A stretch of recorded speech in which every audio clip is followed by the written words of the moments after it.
And you can notice how your mind sometimes resists, like a child folding its arms saying no. But even as it says no, inside it's imagining what yes would feel like. Because you already know the fastest way to help someone do something they don't want to do is let them create their own reason, isn't it? And isn't it curious how the brain has to justify what it chooses? And the moment you ask, why not less? Their mind goes sideways, searching, and in searching, it finds reinforcement. Like a tree sending its roots deeper, because the wind blew harder. And you might remember a time when you argued against yourself, when you swore you didn't want something, and then you gave yourself reasons, and the more you resisted, the more you convinced yourself you needed it. Like a locked door that becomes irresistible the moment you tell yourself it can't be opened. And people live with two maps, the raw world as it is, and the distorted map of how they think it should be. And sometimes those maps, they don't match. And the tension feels like pain. The same pain your body feels when you stub your toe is the same circuitry that screams when your identity is threatened. And you can already imagine how soothing it feels when someone mirrors your own words back at you, like hearing your name in a crowded room. And suddenly your whole system relaxes and says, safe, familiar, known. And from safety, transformation flows.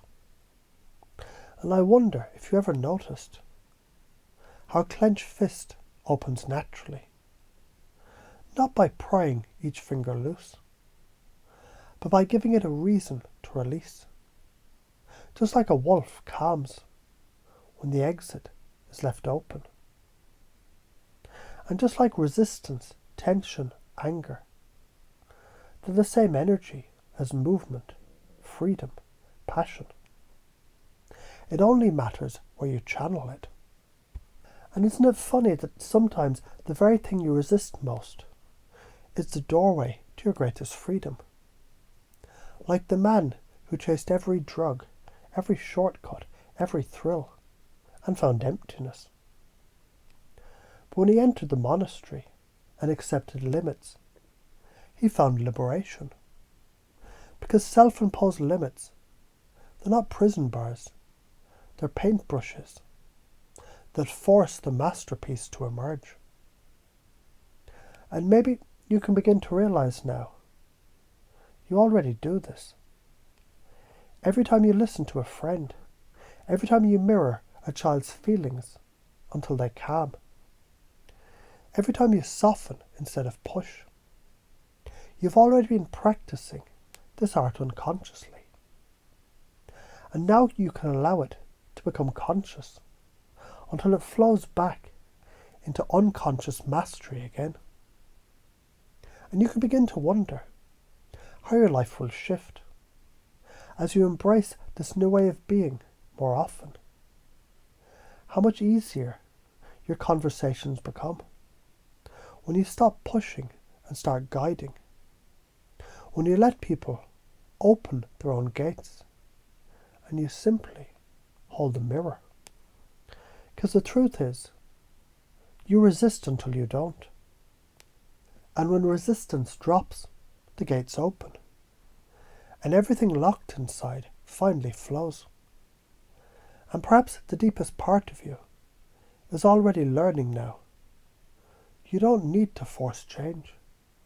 You only need to pace it, guide it, support it sincerely, and allow their nervous system and yours to align.